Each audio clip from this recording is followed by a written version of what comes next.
তা কোথায় কি করতে হয়, কোথায় কি না করতে হয় দাদা আমি সব বুঝি, কিন্তু কি আমি কাউরে কিছু বলি না। লোকের উত্তর দেওয়ার মতন ক্ষমতা এখানে ডিম দেবো না, কিন্তু মুখের ভাষাও আমার আছে, কিন্তু সব জায়গায় সব কথা বলতে নেই। এটা আমার বাড়ির শিক্ষা যে সব জায়গায় মুখ নাড়াতে নেই। স্যার বলুন। পয়সা দিয়েছো? 30 টাকা দিয়েছো তাই তো? দুটো পরোটা, একটা সেদ্ধ ডিম। এখানে খাবেন তো স্যার? আচ্ছা ধরুন,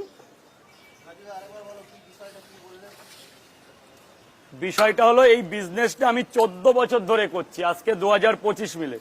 তা দাদা আমাকে যারা কন্ট্রোভার্সির মধ্যে, অনেকে তো অনেক সোশ্যাল মিডিয়া সবই তো দেখছো, তো সেটুকু জবাব দেওয়ার মতন ক্ষমতা আমার আছে, কিন্তু আমার একটা শিক্ষাগত যোগ্যতা কি আছে যে সব জায়গায় সব কথা বলতে নেই। আমি এসছি পরোটা বিক্রি করতে, আমার এখানে কাউর সমালোচনা কিংবা কাউর নিন্দনীয় করতে আসিনি।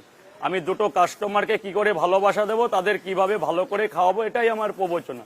আমার পরোটা বিক্রি হবে, আমি এখান থেকে বাড়ি চলে যাব, না আমি এখানে স্থায়ীভাবে থাকবো, না আমি এখানে দোকান করব কোনোদিন। এটার জন্য এটাই আমার ধর্ম, যে কাউকে নিন্দনীয় কিংবা কাউকে ছোট করার মতন শিক্ষাগত যোগ্যতা আমি পাইনি। স্যার বলুন স্যার। দুটো পরোটা স্যার, একটা ডিম দিই মাত্র 30 টাকায়। দাদা একটু পাটা সরাবে, দাদা পাটা সরাবে। হ্যাঁ না না না, কোনো অফার না, ডিমটা ভাঙা আছে, ওনাকে ভালো করে দিচ্ছি, যেহেতু ডিমটা আজকে মানে আমার ছুলতে খুব ডিস্টার্ব হচ্ছে।